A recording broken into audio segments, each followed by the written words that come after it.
Friends, good morning, नमस्कार, गुटन Morgan, सत श्री अकाल। आप सभी को मैरी क्रिसमस, नववर्ष। हमारे सभी साथियों को, हमारे देश को, पूरे विश्व को सुख शांति दे। इन्हीं कामनाओं के साथ आज हम डीएनए फोरेंसिक्स पर आज चर्चा करेंगे। इससे पहले कि हम इस विषय वस्तु पर बात करें, मैं आपको कुछ शब्दों में बताना चाहूँगा कि ये जो हमारा UPSIS-FS लखनऊ में जो संस्थान नया बनाया गया उत्तर प्रदेश सरकार के द्वारा, वो फोरेंसिक साइंस और लीगल स्टडीज के लिए एक अनूठा संस्थान है। और ये संस्थान NFSU गांधीनगर के साथ वर्तमान में संबद्ध है। इस संस्थान में ये प्रयास किया गया है कि फोरेंसिक साइंस और विधि विज्ञान इसका समागम हो, ताकि अच्छे ढंग के वैज्ञानिक साक्ष्यों को एकत्रित करके हम बेहतर न्यायिक व्यवस्था को लोगों को पास तक पहुंचा सकें। जितना अच्छा तंत्र होगा, जितना अच्छा हमारा साक्ष्य का व्यवस्था होगी, उतना ही सुदृढ़ हमारी न्यायिक व्यवस्था होगी। इस बारे में मैं आपसे अनुरोध करूंगा कि हम लोगों ने इसमें ये जो आज हम चर्चा करने जा रहे हैं, ये चौथा एपिसोड है। इससे पहले हमने क्राइम क्या है उसके बारे में चर्चा की थी। इसी तरीके से फोरेंसिक साइंस को भी हमने बहुत जनरल भाषा में बताया था। और भी कई ऐसे बिंदु हैं, अगर आप देखेंगे, कि जिससे आपको काफी जानकारी मिलेगी। इस पूरे व्यवस्था को बनाने का जो मुख्य उद्देश्य है, ये इसलिए बनाया जा रहा है, मैं आपके सामने इसलिए बार बार प्रस्तुतिकरण करता हूं कि ताकि आम आदमी को कानून के बारे में, फोरेंसिक विज्ञान के बारे में बेहतर जानकारी हो सके। मेरा उद्देश्य कदापि ये नहीं है कि आप उसके एक्सपर्ट बने, लेकिन सामान्य नागरिक को ही न्यायिक व्यवस्था की आवश्यकता होती है। कोई भी व्यक्ति किसी भी क्राइम का विक्टिम बन सकता है या किसी भी व्यक्ति पे कोई आक्षेप लग सकता है। तो दोनों ही पक्षों को ये जानना जरूरी है कि आखिर कानून व्यवस्था क्या है और उसमें फोरेंसिक साइंस की क्या भूमिका है। मैं यहाँ पे ये जो भी चर्चा होती है, उसमें ना केवल क्रिमिनल जस्टिस सिस्टम के जो स्टेक होल्डर्स हैं उनको लाभ होगा, जैसे जो हमारे जज साहब हैं, प्रोसिक्यूटर्स हैं, डिफेंस लॉयर्स हैं, पुलिस इन्वेस्टिगेटर्स हैं। उसके साथ साथ जो स्टूडेंट्स हैं, जो हमारे टीचिंग फैकल्टी है, उनको भी इससे काफी मदद मिलेगी। इसमें मुझे लोगों ने ये भी सलाह दी, और बहुत बच्चों के इस तरीके के मेरे पास मैसेज आते रहते हैं, कि जो कॉम्पिटिटिव एग्जाम्स हैं, चाहे वो सिविल सर्विस हो, चाहे वो PCS की परीक्षाएं हो, या जुडिशरी के एग्जाम्स हो, उनमें भी बहुत सी चीजें ऐसी हैं, वो इसमें लाभ मिलेगा। क्योंकि मैं पुलिस का एक प्रैक्टिशनर रहा हूं, मैं पुलिस अधिकारी हूं सेवारत, और वर्तमान में मैं इस संस्थान का संस्थापक निदेशक भी हूं। तो जो मेरे अनुभव रहे हैं फील्ड के, लगभग 27-28 वर्ष के, मुझे यूनाइटेड नेशंस में काम करने का मौका मिला। मैं लगभग 7 साल से अधिक समय CBI में रहा, लंबे समय तक डिस्ट्रिक्ट की पुलिसिंग की उत्तर प्रदेश के अंदर।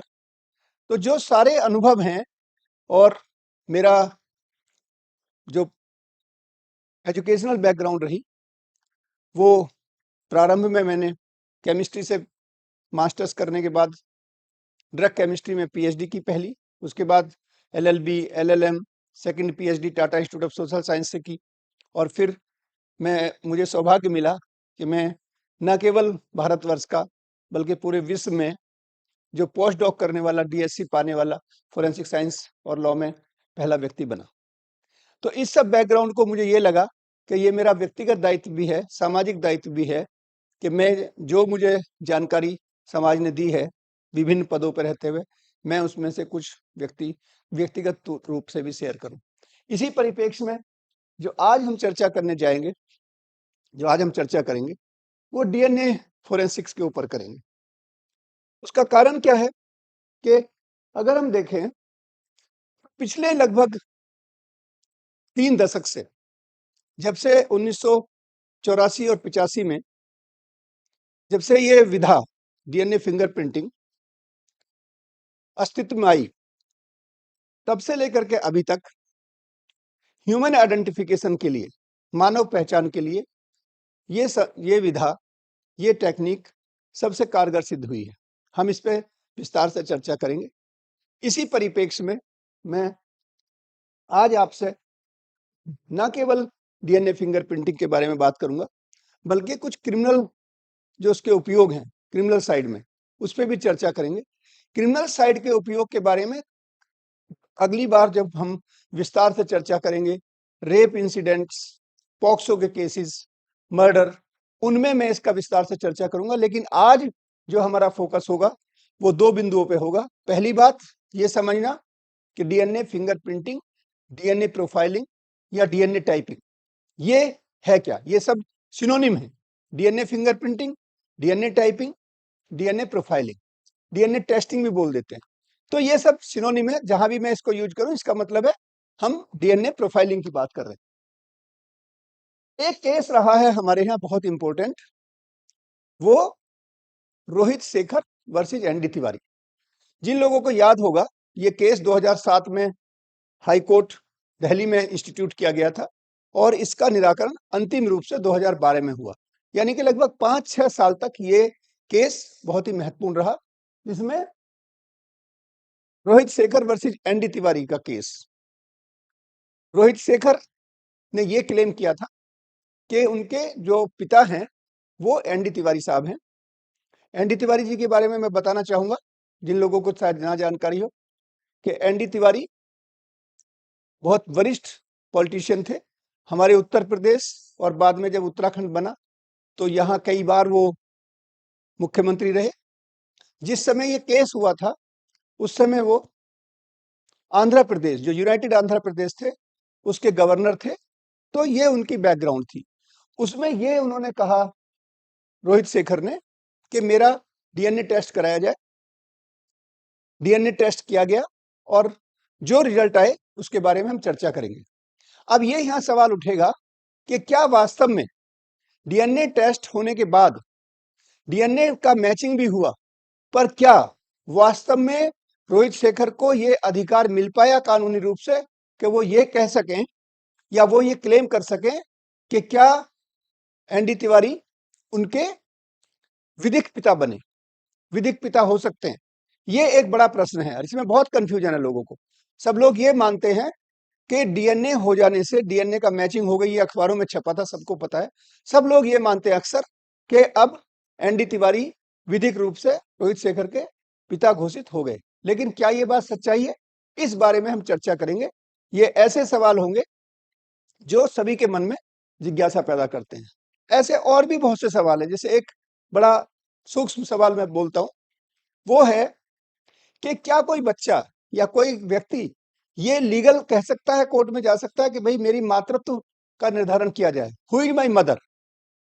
Can anybody claim in the court of law whether this is right और रॉन्ग? करेंगे कि इसमें क्या समस्या है, हमारा कानून इस बारे में क्या कहते हैं। दूसरी बात मैं यही प्रारंभ में ही आपसे कह दूं कि इस समय फोरेंसिक साइंस का बहुत महत्व बढ़ गया है।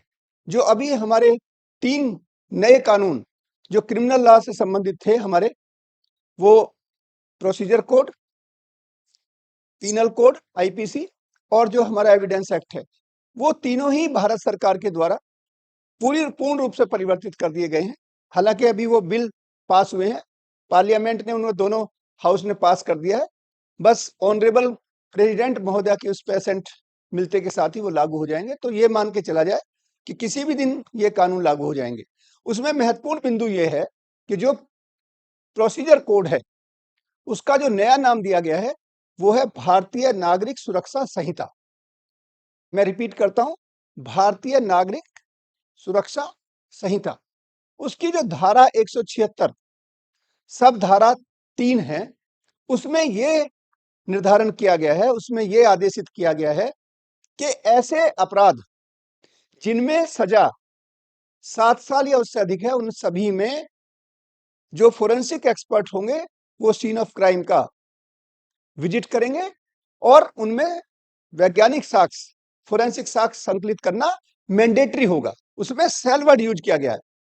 अगर मैं शुद्ध भाषा में कहूं या सीधी सीधी भाषा में कहूं तो अब ऐसे अपराध मूल रूप से जो जघन्य प्रवृत्ति के हैं, जिनमें 7 साल या उससे अधिक सजा है, उन सभी में फोरेंसिक इन्वेस्टिगेशन करना, फोरेंसिक एविडेंस कलेक्ट करना कंपलसरी हो गया है, मैंडेटरी हो गया है। अब तक वो चॉइस थी, पुलिस में डीएनए कराएं ना कराएं, फिंगरप्रिंट उठाएं ना उठाएं, अभी तक ये ऑप्शनल था, अब ये कंपलसरी हो गया। इससे यह है कि एक तो हमारा जो इन्वेस्टिगेशन है उसमें पारदर्शिता, फेयरनेस आएगी, मनमानापन कम हो जाएगा। ये नहीं है कि किसी का बयान लिख दिया, बयान से कोई मुकर गया, कोई बाद में कहा ये तो मैंने बयान ही नहीं दिया। बहुत सारे जो चैलेंज है वो काफी हद तक कंट्रोल होंगे, नियंत्रित होंगे। तो जो हमारा साक्ष्य संकलन की शुचिता और पारदर्शिता बहुत हद तक बढ़ जाएगी। दूसरी बात, जो हमारे यंग जो बच्चे हैं, स्टूडेंट्स हैं, जो अभी इस कोर्स को कर रहे हैं फोरेंसिक साइंस के, या जो कोर्स करना चाहते हैं, वो बच्चे जो हाई स्कूल में हैं, इंटरमीडिएट में हैं, वो अपने करियर को चाहते हैं कि मैं क्या करूं, डॉक्टर बनूं, इंजीनियर बनूं या टीचर बनूं या कोई और प्रोफेशन, तो उनके लिए भी ये फोरेंसिक साइंस का एक ऐसा डोमेन तैयार हो गया है कि इसमें बहुत भविष्य होगा। आप ये समझिए कि बहुत बड़ी संख्या में आपको फोरेंसिक एक्सपर्ट की जरूरत होगी, क्योंकि कितने लाखों केस होंगे जो अब जिनमें फोरेंसिक एविडेंस, फोरेंसिक इन्वेस्टिगेशन करना कंपलसरी हो गया है।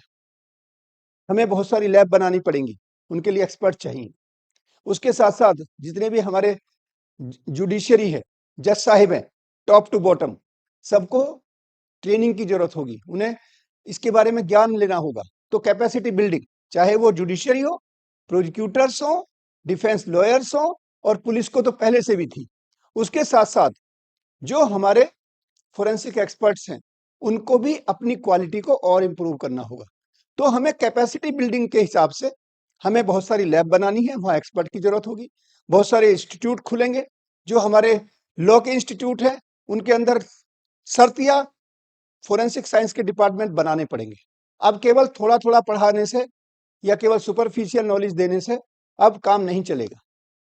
अब एविडेंस में फोरेंसिक साइंस स्थापित हो गई है, जो नया कानून आया है। अब आने वाला समय, मेरा ये मानना है कि अगले 2 दशक फोरेंसिक साइंस का होगा। जैसे एक समय था कि साइबर की जो पढ़ाई थी, कंप्यूटर साइंस की, वो बहुत ही महत्वपूर्ण थी, आज भी है। उसी तरीके से मैं समझता हूं कि आप देखिएगा अगले 2-3 सालों के अंदर फोरेंसिक साइंस का एक बूम आएगा। तो ये फोरेंसिक कम्युनिटी के लिए एक ये बहुत बड़ा अपॉर्चुनिटी भी और चैलेंज भी। तो इनको अपॉर्चुनिटी को हमें और बढ़ाना है, हमें जन जन तक पहुंचाना है फोरेंसिक साइंस को, एविडेंस को। क्यों? चूंकि जो हमारी न्यायिक व्यवस्था है वो सामान्य आदमी के लिए है। जब तक सामान्य आदमी नहीं जानेगा फोरेंसिक साइंस के महत्व को, तब तक उसे सही मायने में न्याय नहीं मिलेगा। इसी उद्देश्य के साथ ये जो चैनल बनाया गया है फोरेंसिक इंस्टीट्यूट को की जानकारी देने के लिए, इसी का उद्देश्य ये है ताकि जो फोरेंसिक साइंस है, जो लॉ के साथ उसका इंटीग्रेशन है, उसको हम सरलतम भाषा में, सरलतम ढंग से कम जार्गन यूज करके ऐसी लैंग्वेज में बताएं, ऐसी विधि से आपको बताएं ताकि आप उसे समझ सकें, एक कॉमन आदमी भी जान सके कि फोरेंसिक साइंस और कानून, इन दोनों में अंतर संबंध क्या है, इससे हमें लाभ क्या मिलेगा और हम कैसे इसका फायदा उठाएं ताकि हमें कोई व्यक्ति जो निर्दोष है उसको सजा ना हो और कोई दोषी व्यक्ति बच ना सके। मैं फिर से कहना चाहता हूं, ये मेरा बहुत बड़ा कमिटमेंट है। मैं ये चाहता हूं कि कभी भी आप ये मत सोचिए कि मुझे विक्टिम का पक्ष लेना है, ये मत सोचिए कि मुझे डिफेंस पे ही काम करना है। कई बार देखते हैं आप एनजीओ हैं, कई बार कोई और भी संस्थाएं हैं, वो कहते हैं मैं विक्टिम के लिए काम करते हैं, कोई कहता है मैं एक्यूज के लिए काम करता हूं। मेरा आप सबसे ये विनम्र अनुरोध है कि आप जस्टिस के लिए काम करिए। अगर हमारा जस्टिस व्यवस्था सही हो जाएगी तो स्वाभाविक रूप से उससे विक्टिम को भी लाभ होगा और एक्यूज को भी, उससे समाज को लाभ होगा। तो हमारा जो पूरा का पूरा क्रिमिनल जस्टिस सिस्टम का जो उद्देश्य है वो है कि हम अपनी न्यायिक व्यवस्था को कैसे मजबूत करें ताकि न्याय शुचिता के साथ हो, पारदर्शिता के साथ हो, फ्लॉलेस जस्टिस हो।